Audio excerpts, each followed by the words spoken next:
Hey guys, Scott with Interon here. Recently we posted a video about Windows updates, how to get them scheduled, how to make sure they're running, so on and so forth. The follow-up to that is a lot of people get their Windows updates running and all of a sudden they notice, hey, my computer's a lot slower now. I'd like to take a minute to talk about that, see what's going on, and talk about ways we can get that fixed. A long time ago with Windows XP, 2000, Windows 7, so on, prior to Windows 10, when there was a patch available for Windows, it would go ahead and do just a patch just for the parts that were affected. And that worked out great. That was much smaller. But the guys at Microsoft decided, hey, Windows 10, we're going to go ahead and we're going to update the entire thing. Every time there's a patch, we're going to do a whole new version of Windows, and we're going to download that. We're going to get the entire thing patched, and the updates are massive.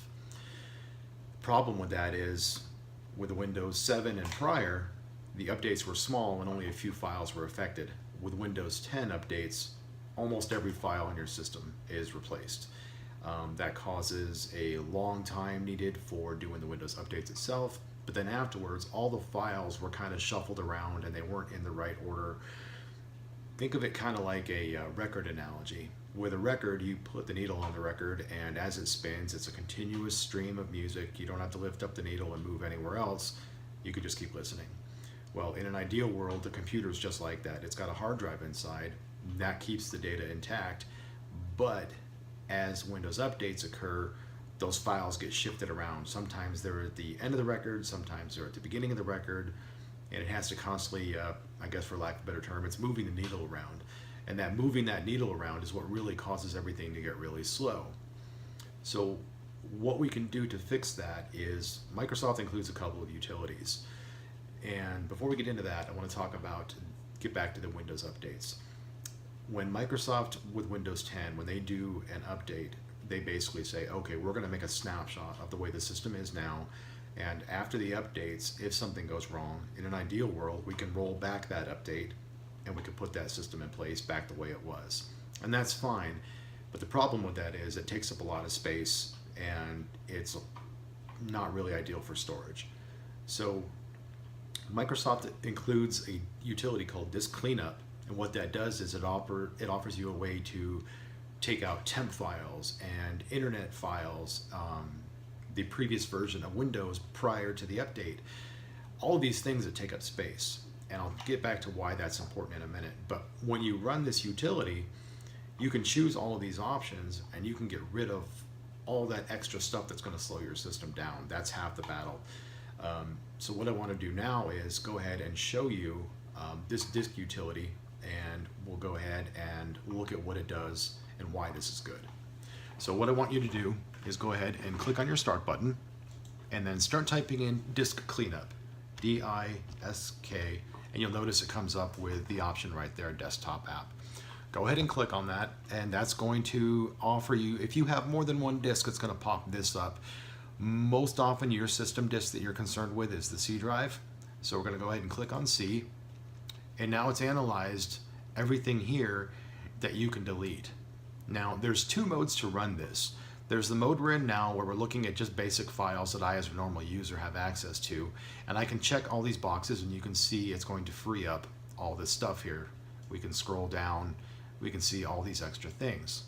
We can also run the same thing, clean up system files, and what that's going to do now is that'll rerun the entire thing, but from a system standpoint where we can get access to all the stuff that Windows includes as part of the updates.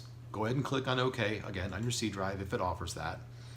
Now it's going to look at the update packages, Windows updates, and so on and so forth.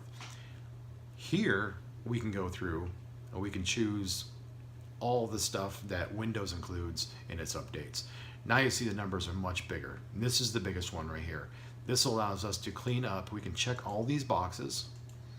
We can go through and clean up all that content. As long as you know your Windows is working properly, you can clean up all of these files. Now you notice as I select everything, I'm cleaning up 5.7 gigs. That may or may not be a lot for you, but the reason you want to do this, and we'll talk about that for a second, the next step after this, we're going to rearrange all of the data on your computer. Getting back to the record analogy, some of your stuff may have shifted towards the inner part of that record. And the way the record spins, the same way the hard drive spins, this will rearrange all of your data to the outer edge of the record where it's more efficient, it's faster. And that's really why people say, oh, as my system fills up, it seems to get slower. That's true, because what's happening is you're starting to read information from the inner part of that record where it's spinning a little bit slower. So what you want to do is, getting back to this disk cleanup, go ahead and click OK, and that will go ahead. I'll cancel it for now on mine, but go ahead and click OK.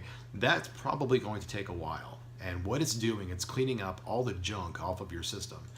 So as that runs, you're cleaning up all the junk, and now we're getting ready for the step 2. And the step 2 is, now that we've cleaned up all of the data, now we want to shift everything back to the outer edge. And what we're going to do is we're going to click on the start button again, and we're going to start typing in defrag. And there's your option right there, defragment and optimize drives. Now what you can do here, you notice I have several.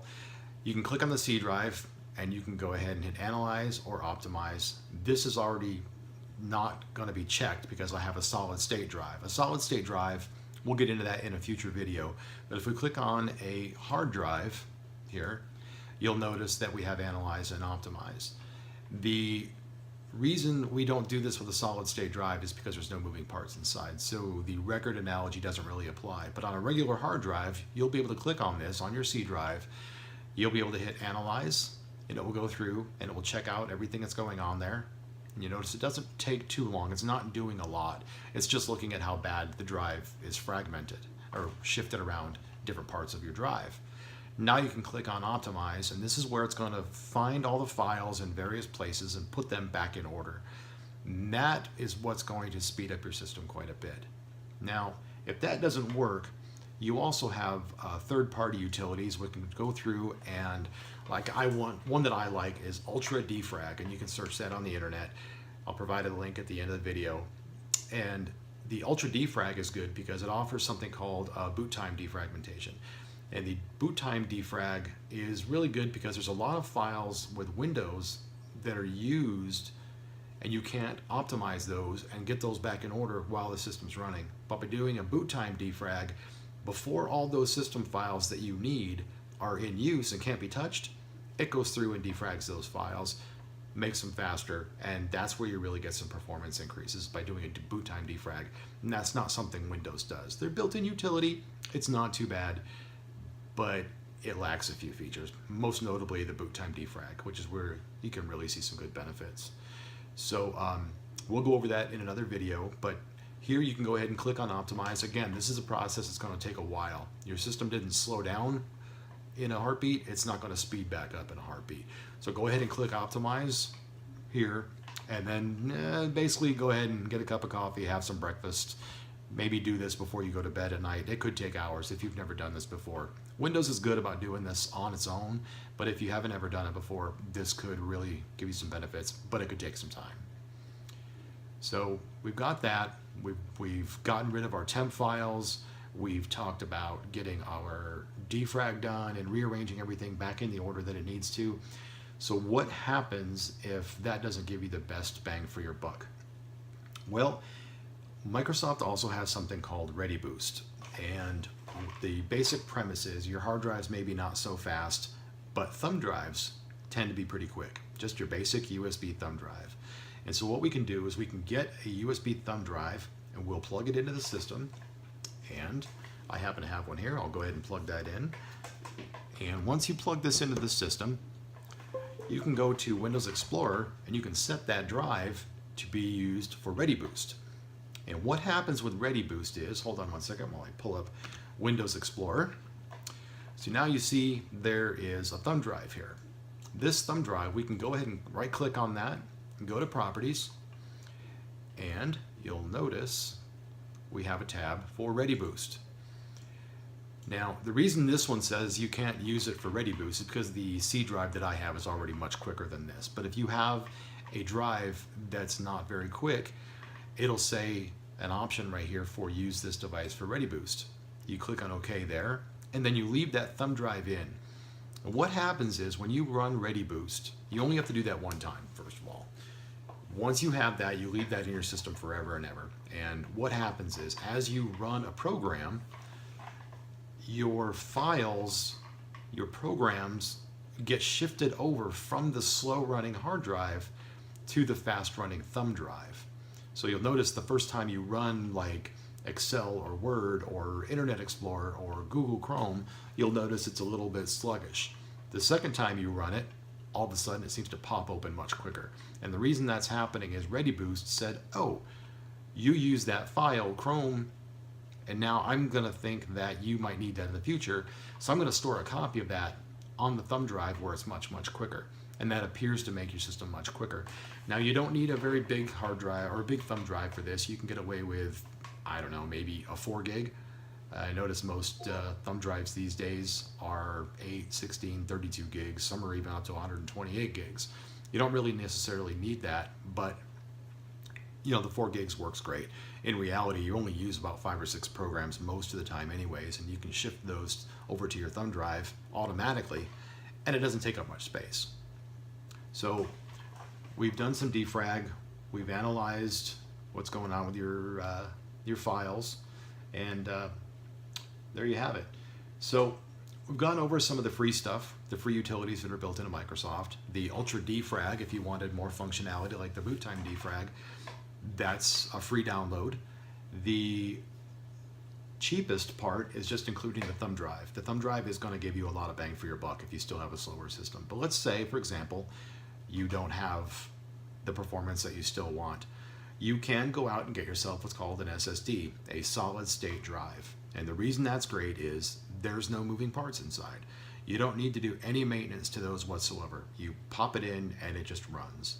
The downside is your system's running on a hard drive that's already in there.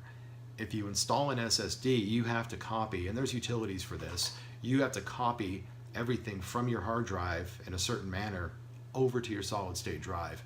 That's going to be kind of a pain for some people, but it is absolutely the best thing you can do for your system. They run quiet, they don't take the power that the regular hard drives do, they don't make the vibration, they don't make the heat. Absolutely 10 times faster than a regular hard drive. And the reason I have a couple of them in my system is I work with virtual machines and so on. But you'll notice my C drive was a solid state drive. Orders of magnitude faster. And they're much cheaper now. Several years ago, solid state drives were really expensive. They were dedicated for the hardcore people that needed latest and greatest bleeding edge technology and the best performance you could get. Nowadays, you can get a 240 gig drive, which most people it'll work fine for. On Amazon, you can get them for $60, $70. They're not that bad. And it takes about an hour or two to copy your system over to a new SSD. But overall, much worth it. You'll be much happier with your system. If you think your system's slow and maybe you're ready to go out and buy a new system, do yourself a favor. See if you can find somebody that's got a solid state drive conversion program. I do, and that's what I do for a living. If you need my help with that, by all means, hit me up on YouTube. Got a link to my website. I'm available for hire. Just give me a ring. Let me know what's going on. But that's really going to give you the best bang for your buck. Something you may also want to look into, have enough memory. Do you have enough memory in your system? If you've got 4 gigs of memory, which is what most systems come with these days, you might want to boost that up to 8 gigs. You can take that to Best Buy. Most computer stores these days will offer that as a service, relatively cheap. That's also really going to help you out. Overall though, just because your system's slow, don't think it's time for a new system, because a lot of the new systems out there have the same components. They're not running an SSD. They may not have enough RAM. The Windows updates will make it bloated and out of order, and it's still going to have the same problems you did before. So now you've just spent a bunch of money and you're right back in the same boat. Maybe a little bit faster, but not noticeably. So try these things out. If you have any other suggestions or you have any questions, any comments, hit me up below. Be glad to take a look at what you've got going on. Again, there's a link to my website. Go ahead and click over there and I'll be glad to help you out. Thanks. Take care, guys. So that's it for today, guys. If you found this quick video helpful, go ahead and click on the thumbs up below the video. If you want to subscribe and see my future videos, click on subscribe and then click the little bell next to it. And if this seems a bit out of your comfort zone, I'm available for hire. Just go to www.interonusa and click on the Contact Us link at the top. Thanks for watching. Talk to you next time.